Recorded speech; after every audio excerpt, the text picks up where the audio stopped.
sure my dick bulge is up there and good and happening. Righto, Luke, what's today's tech tip? Today's tech tip is splicing harnesses.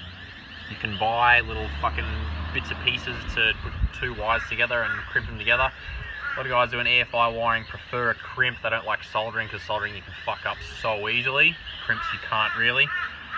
If you don't have time or the spare 30 cents to buy the actual crimps to do it properly with your harnesses, you can make them out of these little terminals which everyone will have around. So to get the little bit of plastic off, you pretty much just burn the shit out of it and then it'll come off there okay. Ditch that. Get your mate's sharp flush cuts going on. Cut the rest of your terminal off. And there you've got a little harness splice. Amazing. For free.